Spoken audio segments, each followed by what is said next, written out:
শিলচরে সরকারি চাকরি দেওয়ার নামে 42 লক্ষ টাকার প্রতারক গ্রেফতার।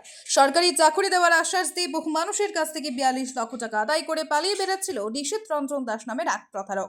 2 বছর ধরে আত্মগোপনে থাকা এই অভিযুক্তকে অবশেষে ধরেন ক্ষতিগ্রস্তরা। নিশীথ রঞ্জনকে পাকড়াও করে তাকে তুলে দেওয়া হয় তারাপুর থানার পুলিশের হাতে। অভিযোগ অনুযায়ী জলসম্পদ বিভাগে চাকরি দেওয়ার প্রতিশ্রুতি দিয়ে সে শিলচর ও আশপাশের এলাকা থেকে বিপুল পরিমাণ টাকা তুলেছিল। প্রতারণার বিষয়ে নিশীথ দাস জানায়, এই চক্রে গুয়াহাটির ব্যবসায়ী হরিপ্রসাদ চেতিয়া, গুয়াহাটি হাইকোর্টের আইনজীবী অনুপ কলিতা এবং শিলচরের আরও অনেকেই জড়িত। ব্যুরো রিপোর্ট, আজকের বরাক। BVCL presents আজকের Barak, a digital unit of Adrija Enterprise. Valley Cement. Valley strong, very strong. আপনারা আমাদের আজকের বরাক ইউটিউব সাবস্ক্রাইব এবং ফেসবুকে ফলো করতে ভুলবেন না কিন্তু। নাম কি? নিশীথ রঞ্জন দাস। কি ঘটনা ঘটেছে? এটা ওই চাকরির পারপাস নেই। কেন টাকা নিয়েছো ওদের থেকে? তারা চাকরি উইব কইয়া কত টাকা? টোটাল 17 লক্ষ টাকা। 70 লক্ষ টাকা। তুমি কি সরকারি চাকরি করো না? সরকারি বিভাগে? না না, তো কিরম চাকরি দেবে ওদেরকে? মানে গুয়াহাটির একজন দাদা, কি নাম? হরিপ্রসাদ চেতিয়া। কি করে? তাই এইভাবে কাজ করে আর কি। কিসে কাজ করে? তাই মিনিস্টারের সঙ্গে থাকলো আমার মিনিস্টার, মানে একুরিটা আমি কইতে পারি না, তাই আমার এইভাবে কইছি আর কি। তার বাসা বেলতলা, শঙ্করদেব নেতারা ঠিক অপোজিট, হরিপ্রসাদ চেতিয়া। তার সঙ্গে আমার একটু পরিচয় হয়েছে, তো তাই এইভাবে আমার অফার দিছে। তারপরে আমিও লোভে পড়ছি। কি অফার দিয়েছে? ওই যে মানুষ থাকলে চাকরি দিয়ে হইব। তারপরে আমার কইছে, হওয়ার পরে পার্থ চক্রবর্তী কই একজন, আমরা শিলচরের হয়ে গেছিল গুয়াহাটি, তার সঙ্গে দেখা গেছে। ওই পার্থদার আমার কইলো, আমি বললাম দাদা এইভাবে একটা সোর্স আছে, তখন তাই একটা ক্যান্ডিডেট দিল। তারপরে তান বাইরে দিল, তান বাইরে থ্রু আইসে পার্থ চক্রবর্তী। কোন জায়গার বাড়ি? তারাপুর শিববাড়ি রোডে। আচ্ছা। তারপরে তাই নিয়ে পরিচয় করে দিল নীলেন্দু দাস, তার বাসা তারাপুর শিববাড়ি। কোনো মানুষের কাছে যেতে চাকরি দেবে বলে? না না, আমি গেছি না, তারা আমার কিনারে আইছে। এরপরে আপনার এই নীলেন্দু দাসে নিয়ে আইছে সৌমিত্রম চৌধুরী বিশু, এই অলক্ষ আমি বললি বিশুর গানের পরে বিশু আমার কইছে, আমি বলছি দেখো তোমরা তো সব দেখতে পারো, তোমরা জিনিসটা বুঝো গিয়া। তারা গেছে গিয়া দেখছে, তারা বুঝিয়ে তারা কনভিন্স হয়েছে। তারা দাদার লোকে হরিপ্রসাদ চেতিয়ার সঙ্গে তারা ফেস টু ফেস মারছে। মাতার পরে কোথায় কথা বলেছে? গুয়াহাটি গিয়া। হ্যাঁ, তুমি টাকা নিয়েছো? হ্যাঁ, আমার নিয়ে গেছে। হ্যাঁ, নিয়ে তুমি টাকা নিয়েছো সবার কাছে চাকরি চাকরি এখন করবা? ওই তো। হ্যাঁ হ্যাঁ হ্যাঁ, তারা দিছে, তারা টাকা দিছে। তা আমি নিয়ে হরিদারে দিছি। আমি তারাপুর তাকিয়া টোটাল তারা আপনার 17 লাখ টাকা টোটাল আমি তারা দিছি 42 লক্ষ টাকা। 42 লক্ষ টাকা হরিপ্রসাদ চেতিয়ার অ্যাকাউন্টে দিছি, গুগল পেতে দিছি। হরিপ্রসাদ চেতিয়া গুয়াহাটি তার বাসা। তাই না একজ্যাক্ট আমি কইতে পারি না। তাই না আমার কইলো যে তার বাসা তো যোরহাট। হ্যাঁ, তাই মানে কোন MLA এর সঙ্গে তাই থাকে বা কন্ট্রাক্টারই করে। ফেক লিস্টটাকে এটা তো আমি কইতে পারতাম না, যেটা আমরা স্যারে দিয়া দিছে, আমার হোয়াটসঅ্যাপে দিয়া দিছে। ওই যে হরিপ্রসাদ চেতিয়া, হ্যাঁ, তাই আমি স্যার ডাকি। তাই না আমার যেটা দেয় আমি তার সঙ্গে সঙ্গে এটা পাঠাইয়া দিই। দাদা সিন্ডিকেট তো এটা মানে আছে তো 2 বছর আগে দাদার সঙ্গে। 2 বছর থেকে তোমরা সিন্ডিকেট চালাই মানে চাকরি দেওয়ার নামে? তাই না আমার কইছে, আর তো আমি কেউরে কইছি না। তাই যখন চাকরি দিতে পারছো না কেন তুমি? তারা এখানে সরকারে তো এখানে কাজ করে না, তো আমরা তো বারবার আমি প্রশ্ন করছি, দাদা আমার পয়সা নিচ্ছেন, চাকরিটা দিন। তাই না আজকে এইটা কজ আছে, পূজার বন্ধ, অমুক ইলেকশন। শিলচরে কে আছে? শিলচরে তো আর কেউ নাই দাদা। গুয়াহাটিতে কে আছে? ওই তো হরিদার সঙ্গে আমি খালি পরিচয়। কোর্টে কে আছে? কোর্টে তো আমার একজন আছে, তাই নিয়ে আমরা কোর্টে ভেরিফিকেশন করেছিল, অনুপ কলিতা। কি করে? তাই তো হাইকোর্টে অ্যাডভোকেট অনুপ কলিতা। আর আরেকজন আছে, তার বাসাটা আপনার একজ্যাক্ট কইতে পারি না, তাই বোধহয় ডিব্রুগড় না শিবসাগর। তার নাম হইল মহাদেব কাকতি। তার সঙ্গে আরেকজন আছিল, তার নাম আছিল আপনার নবরাজ বরদলৈ, হে মারা গেছে। আমার নাম রাজুপুর কাইস্ত। আমার বাড়ি? আমার তারাপুর মদন মোহন রোড। আমি ওকে চিনি না, নিশ্চিত যে ওকে আমি চিনি না। আমার লাগাগল্লির দশকরগল্লির যে বিশু, যে সৌমিত্র চৌধুরী, ও আমার ছোটো ভাই। ওর সাথে আমরা ছোটতনে পরিচয়।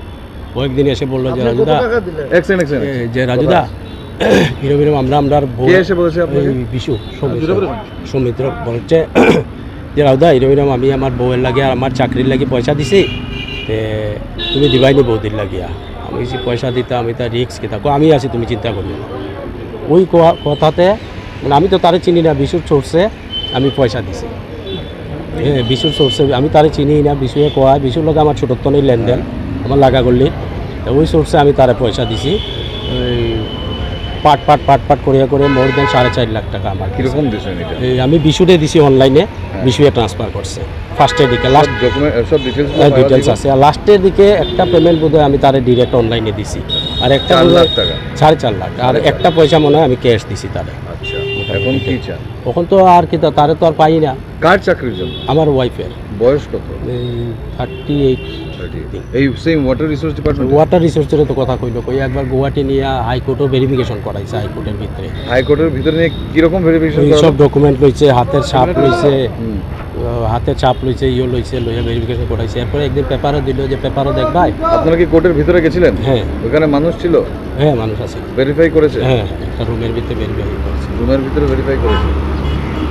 এরপরে একদিন কইলো পেপারও দেখবা আপনি, ওয়াটার রিসোর্স এইরকম ভেরিফিকেশন ইয়ে হইব, তখন আপনারা যাইবা। আমরা যুগসংখ্যা দেখছি, দেখিয়া গেছি। তো সরকার যে এতগুলো এক্সাম ছাড়ছে, আপনারা ওইসব দেখছেন না যে এক্সাম নিয়ে মানুষ চাকরি পাচ্ছে না, টাকা দিয়ে চাকরি হয়ে যায়? এটাই তো আমরা সবচেয়ে বড় ভুল হয়েছে, এটাই আমরা ভুল হয়েছে, বিরাট বড় ভুল হয়েছে এটা। মানে আমরা মিসগাইড হয়েছি, হ্যাঁ। আমরা এই ব্রেনের ফাংশন গেছে গিয়ে পার্টিকুলার টাইমে। আপনার জানার মতো এরকম কত মানুষ আছে যে ওকে এরকম টাকা দিয়েছে?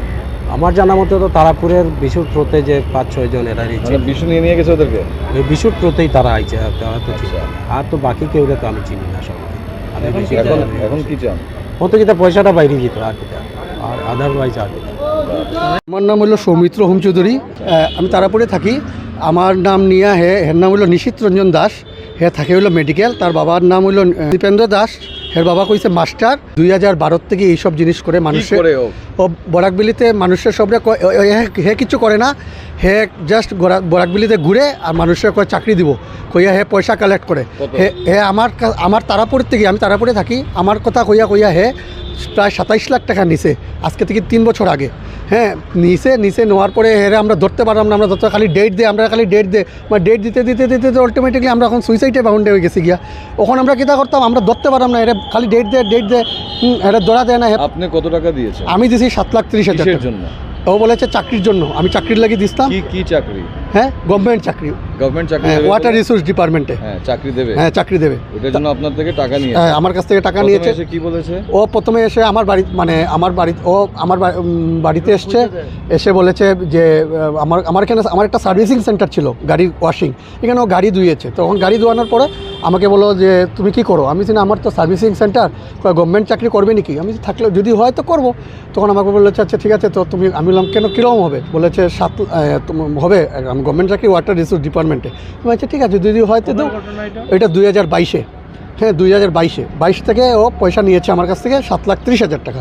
আজকে অবধি কোনো পয়সা দেয় নাই, ঘুরিয়ে দেয় না। চাকরি তো বাদই দেন, চাকরি তো এগুলো ফ্রড করছে, আমরা বুঝতে পারছি, কিন্তু ওকে আমরা ধরতে পারছি না। ও মানে আজকে যদি এখানে যায়, কালকে ওইখানে যায়, ও সব দিকে। আপনি 7 লাখ টাকা দিয়েছেন ওয়াটার রিসোর্সের চাকরির জন্য? হ্যাঁ। তো ওইটার জন্য কোনো পরীক্ষায় বসার কথা হয় না? পরীক্ষাতে বসে নেই। আমাদেরকে এই ডিপার্টমেন্টে নিয়ে গেছে, ভেরিফিকেশন করিয়েছে এই ডিপার্টমেন্টে। তো আমরা বলা হচ্ছে গভর্নমেন্ট ওয়াটার রিসোর্স ডিপার্টমেন্ট, এই যে ইয়েতে শিলচর ডিভিশনে নিয়ে গেছে। এখানে তারপরে তো আমরা বললাম যে এটা তো ফেক। ওইখানে কার সাথে আপনাদের কথা ভেরিফিকেশন হয়েছে? এখানে অফিসেই আমরা করেছি, অফিসে ডিপার্টমেন্টে করেছি, কিন্তু হ্যাঁ মানুষ ছিল, কিন্তু এখানে আমাদের নাম ছিল না। অফিস এখানে যারা ছিলেন অফিসাররা বলেছে তোমাদের তো নাম নাই, তোমরা কীরকম ভেরিফিকেশন করবে? আমরা বললাম না, আমাদেরকে তো বললো এখানে ভেরিফিকেশন করার জন্য। তো ওরা বললো যে এটা তো কোর্ট কেসের চাকরি, এটা তোমাদের তো পাওয়ার না, এগুলো তো ওরা যারা অরিজিনালি চাকরি করেছে ওরা। তো আমি তো বুঝতে পেরেছি, তখনই আমি বুঝে নিয়েছি যেগুলো ফ্রড পড়েছি। কিন্তু আমি তো ওকে ধরতে পারছি না এতদিন থেকে। তারপরে টাকাও আমাদেরকে অনলাইনে নিয়েছে পয়সা। অনলাইনে পুরো 7 লাখ টাকা? হ্যাঁ 7,30,000 টাকা আমার পয়সাটা অনলাইনে নিয়েছে। আছে? হ্যাঁ প্রুফ আছে অনলাইনে, আমি ব্যাংকের স্টেটমেন্ট বের করে আমি দিতে পারবো। হ্যাঁ এটা আছে, কিন্তু আমার তো নিয়েছে। তারপরে আমার কথা বলে মানে আমাকে সবাই তো তারা শিলচরে চিনে, সবাই চিনে যে আমার সবাই একটা রেপুটেশন, আমি ভালো ঘরের ছেলে, আর সবাই কাছে আমার নাম বলে এরকম পয়সা নিচ্ছে, আর সবাই কাছে আমি খারাপ হয়ে যাচ্ছি। কতজন মানুষের কাছ থেকে? ও বরাকবিলিতে 2012 থেকে এসব করছে, 2012 থেকে। এবার গিয়ে ওকে ধরতে পেরেছি। এর আগেও বরাকবিলিতে করেছে। আমি এবার ধরেছি কি, আমরা তো সবাই বসা ওকে ধরতে পারি না। এবার আমি কি হচ্ছে, আমার আজকে একটা ইন্টারভিউ ছিল প্রাইভেটে, একটা গোলদিকে মোলে একটা ইয়েতে মিট মশলা রেস্টুরেন্টে। এখানে আমি একটা ইন্টারভিউতে যেতেছিলাম চাকরির জন্য, আমার চাকরির জন্য। তো এখানে আমি গিয়েছি, তখন আমার একটা বন্ধু ও পয়সা 25,000 টাকা দিয়েছিল, ও পেয়ে গেছে। ওই পাইছি, টাউটটাকে পেয়েছি, আয় জলদি আয়। তো আমি এসে ওকে ধরে আমি আমাদের পাড়ার যত মানুষ আছে সবাইকে ডেকেছি। টাকার পরে বলেছি এই নো, তোমরা তো বলেছো যে ওকে ধরতে পারো না, ও পয়সা নিয়েছে। আমার কথা বলে এই দেখো আজকে তোমাদেরকে দিয়ে দিলাম।